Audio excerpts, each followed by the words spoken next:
ओम नमो भगवते वासुदेवाय नमः। राधे राधे। विजडम चैनल में आप सबका स्वागत है। आप रसपान कर रहे हैं बैसाख मास के महात्म की कथाओं का। अब तक आप चतुर्थ अध्याय तक की कथा का रसपान कर चुके हैं। ये कथाएं पद्म पुराण से ली गई हैं। आज के वीडियो में हम बैसाख महात्म के 5वें अध्याय की कथा का रसपान करेंगे, जिसमें यम ब्राह्मण संवाद का वर्णन होगा, जिसके अंतर्गत नरक और स्वर्ग में ले जाने वाले कर्मों का वर्णन किया जाएगा। अगर आप सबको मेरा ये वीडियो पसंद आए तो प्लीज़ इसको लाइक शेयर ज़रूर कीजिएगा और प्लीज़ मेरे चैनल को सब्सक्राइब कीजिएगा। तो आइए शुरू करते हैं बैसाख महात्म के 5वें अध्याय की कथा का। ऋषियों ने कहा, सूत जी, इस विषय को पुनः विस्तार के साथ कहिए। आपके उत्तम वचनामृतों का पान करते करते हमें तृप्ति नहीं होती है। सूत जी बोले, महर्षियों, इस विषय में एक प्राचीन इतिहास कहा करते हैं, जिसमें एक ब्राह्मण और महाराज धर्मराज के संवाद का वर्णन है। ब्राह्मण ने पूछा, धर्मराज, धर्म और अधर्म के निर्णय में आप सबके लिए प्रमाण स्वरूप हैं, अतः बताइए, मनुष्य किस कर्म से नरक में पड़ते हैं और किस कर्म के अनुष्ठान से वे स्वर्ग में जाते हैं। कृपा करके इन सब बातों का वर्णन कीजिए। यमराज बोले, ब्राह्मण, जो मनुष्य मन, वाणी और क्रिया द्वारा धर्म से विमुख और श्री विष्णु भक्ति से रहित हैं, जो ब्रह्मा, शिव और विष्णु को भेद बुद्धि से देखते हैं, जिनके हृदय में विष्णु विद्या से विरक्ति है, जो दूसरों के खेत, जीविका, घर, प्रीति और आशा का उच्छेद करते हैं, वे नरकों में जाते हैं। जो मूर्ख जीविका का कष्ट भोगने वाले ब्राह्मणों को भोजन की इच्छा से दरवाजे पर आते देख उनकी परीक्षा करने लगते हैं, उन्हें तुरंत भोजन नहीं देते, उसे नरक का अतिथि समझना चाहिए। जो मूढ़, अनाथ, वैष्णव, दीन, रोगातुर और वृद्ध मनुष्य पर दया नहीं करता और जो पहले कोई नियम लेकर पीछे अजितेंद्रियता के कारण उसे छोड़ देता है, वह निश्चय ही नरक का पात्र है। जो सब पापों को हरने वाले दिव्य स्वरूप, व्यापक, विजयी, सनातन, अजन्मा, चतुर्भुज, अच्युत, विष्णु रूप दिव्य पुरुष श्री नारायण देव का पूजन, ध्यान और स्मरण करते हैं, वे श्री हरि के परम धाम को प्राप्त होते हैं। यह सनातन श्रुति है। भगवान दामोदर के गुणों का कीर्तन ही मंगलमय है। वही धन का उपार्जन है और वही इस जीवन का फल है। अमृत तेजस्वी देवादिदेव श्री विष्णु के कीर्तन से सब पाप उसी प्रकार नष्ट हो जाते हैं, जैसे दिन निकलने पर अंधकार। जो प्रतिदिन श्रद्धापूर्वक भगवान श्री विष्णु की यशोगाथा का गान करते हैं और सदा स्वाध्याय में लगे रहते हैं, वे मनुष्य स्वर्गगामी होते हैं। विप्रवर भगवान वासुदेव के नाम जप में लगे हुए मनुष्य पहले के पापी रहे हों तो भी भयानक यमदूत उनके पास नहीं पटकने पाते। द्विजश्रेष्ठ, हरि कीर्तन को छोड़कर दूसरा कोई ऐसा साधन मैं नहीं देखता जो जीवों के संपूर्ण पापों का नाश करने वाला प्रायश्चित हो। जो मांगने पर प्रसन्न होते हैं, देकर प्रिय वचन बोलते हैं और जिन्होंने दान के फल का परित्याग कर दिया है, वे मनुष्य स्वर्ग में जाते हैं। जो दिन में सोना छोड़ देते हैं और सब कुछ सहन करते हैं, पर्व के अवसर पर लोगों को आश्रय देते हैं, अपने से द्वेष रखने वालों के प्रति भी कभी द्वेषवश अहितकारक वचन मुँह से नहीं निकालते, अपितु सबके गुणों का ही बखान करते हैं, वे मनुष्य स्वर्ग में जाते हैं। जो पराई स्त्रियों की ओर से उदासीन होते हैं और सत्व गुण में स्थित होकर मन, वाणी अथवा क्रिया द्वारा कभी उनमें रमण नहीं करते, वे मनुष्य स्वर्गगामी होते हैं। जिस किसी कुल में उत्पन्न होकर भी जो दयालु, यशस्वी, उपकारी और सदाचारी होते हैं, वे मनुष्य स्वर्ग में जाते हैं। जो व्रत को क्रोध से, लक्ष्मी को डाह से, विद्या को मान और अपमान से, आत्मा को प्रमाद से, बुद्धि को लोभ से, मन को काम से और धर्म को कुसंग से बचाए रखते हैं, वे मनुष्य स्वर्गगामी होते हैं। विप्र जो शुक्ल और कृष्ण पक्ष में भी एकादशी को विधि पूर्वक उपवास करते हैं, वे मानव स्वर्ग में जाते हैं। समस्त बालकों का पालन करने के लिए जैसे माता बनाई गई है और रोगियों की रक्षा के लिए जैसे औषधि की रचना हुई है, उसी प्रकार संपूर्ण लोकों की रक्षा के निमित्त एकादशी तिथि का निर्माण हुआ है।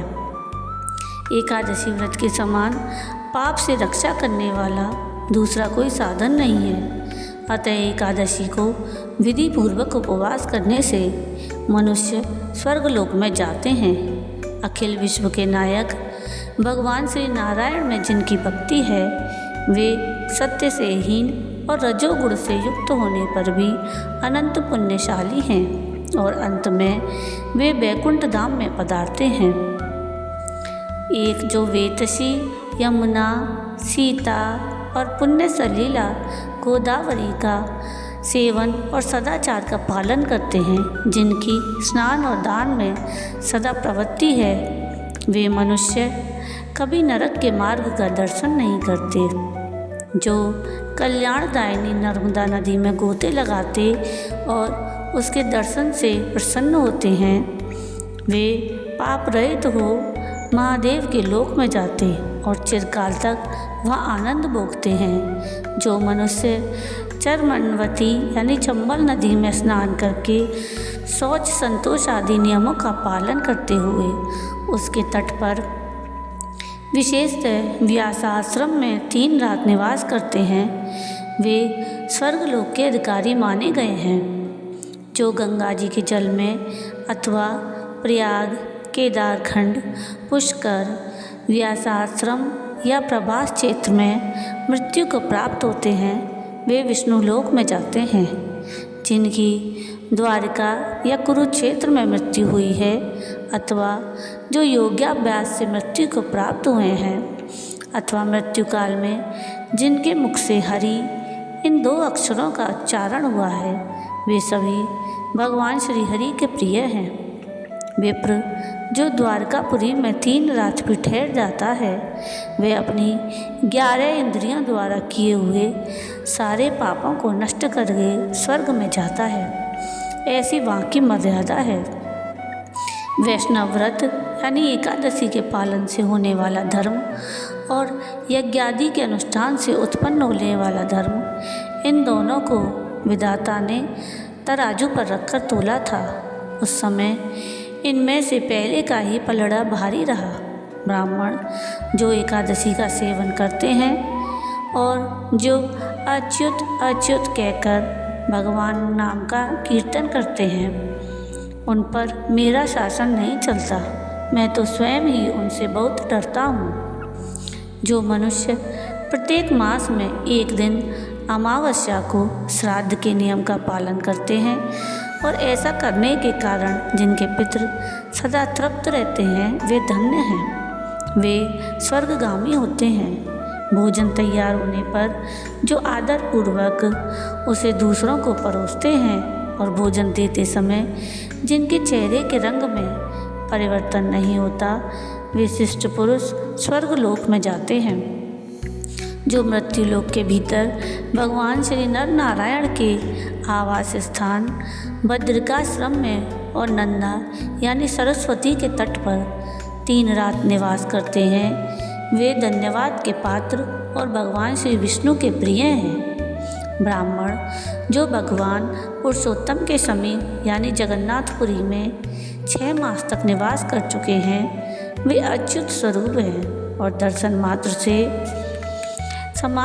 समस्त पापों को हर लेने वाले हैं। जो अनेक जन्मों में उपार्जित पुण्य के प्रभाव से काशीपुरी में जाकर मणिकर्णिका के जल में गोते लगाते और श्री विश्वनाथ जी के चरणों में मस्तक झुकाते हैं, वे भी इस लोक में आने पर मेरे वंदनीय होते हैं। जो श्री हरि की पूजा करके पृथ्वी पर कुश और तिल बिछाकर चारों ओर तिल बिखेरते और लोहा और दूध देने वाली गौदान करके विधि पूर्वक मृत्यु को प्राप्त होते हैं, वे मनुष्य स्वर्ग में जाते हैं। जो पुत्रों को उत्पन्न करके उन्हें पिता पितामहों के पद पर बिठाकर ममता और अहंकार से रहित होकर मरते हैं, वे भी स्वर्गलोक के अधिकारी होते हैं। जो चोरी डकैती से दूर रहकर सदा अपने ही धन से संतुष्ट रहते हैं